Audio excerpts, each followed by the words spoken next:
Ok, donc on va passer au dernier conseil. Donc, qu'est-ce que c'est le dernier conseil? Yes. Alors, ça concerne plus la partie low touch qui est mon job aujourd'hui, qui est la prise de recul sur les process. Donc, mon job aujourd'hui, pour donner un peu de contexte, c'est donc Digital Customer Success Manager. C'est-à-dire qu'aujourd'hui, je ne m'adresse plus à 50 clients ou à 100 clients comme je le faisais auparavant. Donc, j'étais un CSM high touch. Je m'adresse à plusieurs centaines, plus de 700 clients et dans des langues différentes. Et comme ces clients-là, ils n'ont pas de CSM attribué, ils ont un digital CSM. Qu'est-ce que ça veut dire digital CSM? Ça veut dire qu'on va les adresser de manière indirecte. Donc, je ne vais jamais les avoir au téléphone. Je vais mettre en place des communications donc par différents canaux de communication, tout ce que j'ai à disposition pour les atteindre et leur fournir l'éducation dont ils ont besoin et les inputs dont ils ont besoin. Concrètement, ça veut dire s'adresser à quelqu'un qui vient de terminer son onboarding, envoyer soit au client, soit un email en interne quand un client est potentiellement à risque en disant pourquoi il est à risque et éventuellement envoyer une sorte de conseil, ok, comme ce client est ça, voilà ce qui se passe et voilà idéalement ce qu'il faudrait faire. En gros, l'idée, c'est d'industrialiser. Mais d'industrialiser la relation client en la gardant la plus personnelle pour le client, puisque, encore une fois, ce qui fait la valeur ajoutée d'un CSM, c'est d'être un interlocuteur de confiance envers le client. Et donc, ce troisième conseil, c'est de prendre du recul sur les process.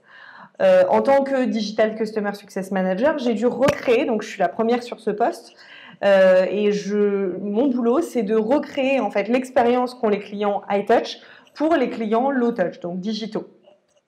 Et donc pour ça, je dois prendre un maximum de recul pour voir comment le client vit son expérience avec Talentsoft aujourd'hui et digitaliser son expérience pour dire ok, à ce moment-là, il pourrait potentiellement avoir un problème, ou alors on sait que quand il est dans cette phase de vie, il y a énormément de tickets qui se créent, ou qu'il y a un usage qui s'arrête, ou qu'il y a d'autres personnes qui rentrent en ligne de compte, etc.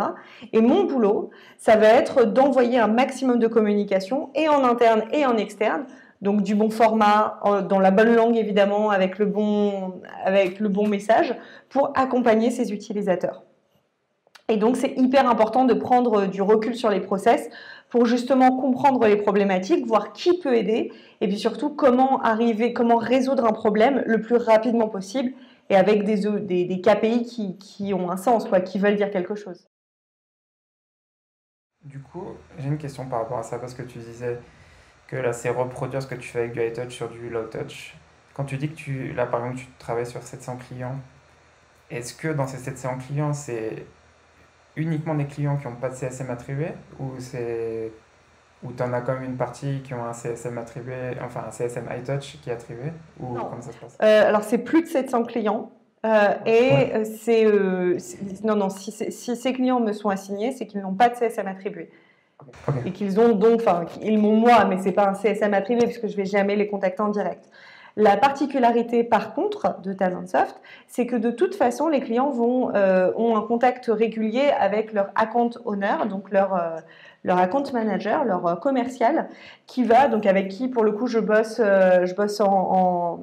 de manière très rapprochée et qui va prendre le relais quand il y a un client qui a besoin d'aide. Et du coup, aujourd'hui, par exemple, est-ce que tu peux donner un exemple de ce que tu as mis récemment en place? Oui, bien sûr. Par rapport à ça? Je suis en train d'industrialiser le DIR Framework, dont je t'ai parlé tout à l'heure.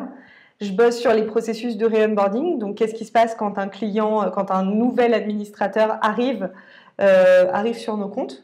Parce que comment on fait pour lui dire ce que sa boîte a acheté, lui dire les ressources qu'on a à sa disposition. Je bosse également sur les prises de contact, donc l'acheminement en fait vers le commercial quand il y a un potentiel d'upsell et cross-sell et le communiquer au commercial avec tout le contexte qu'il faut. C'est pas mal de projets sur lesquels je bosse en ce moment. J'imagine. Et du coup, j'imagine que tu utilises une plateforme de CSM pour faire tout ça parce que gérer 700 comptes en même temps, il y a beaucoup de choses à monitorer. À monitorer. Ouais. Non, j'utilise pas de plateforme de CSM. Aujourd'hui, on n'en a pas. C'est pas un no-go aujourd'hui, c'est juste qu'aujourd'hui, voilà, on n'en a pas à disposition, mais ça m'empêche pas de faire mon boulot puisque on a de la data à disposition, on a la connaissance client, on a les contrats, on a des plateformes événementielles. Les plateformes de Customer Success Management sont des plateformes géniales, mais elles ne nous empêchent pas de faire notre taf si on n'en a pas. Et du coup, comment tu fais par exemple pour le dire au framework, pour l'implémenter sur la partie digitale, sur ta partie à toi? En fait, on a un département dédié pour la partie déploiement. Donc, je sais quand un déploiement se passe bien ou pas bien.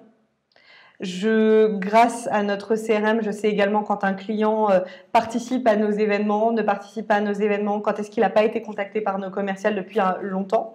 Donc, DE. La partie adoption, je l'ai grâce à la data. Et le ROI, je l'ai également grâce aux différentes études qu'on envoie aux clients où on leur demande, par exemple via le NPS, est-ce que vous nous recommanderiez? S'ils ne nous recommandent pas, c'est qu'ils ne voient pas la valeur ajoutée. Et puis j'envoie d'autres questionnaires également.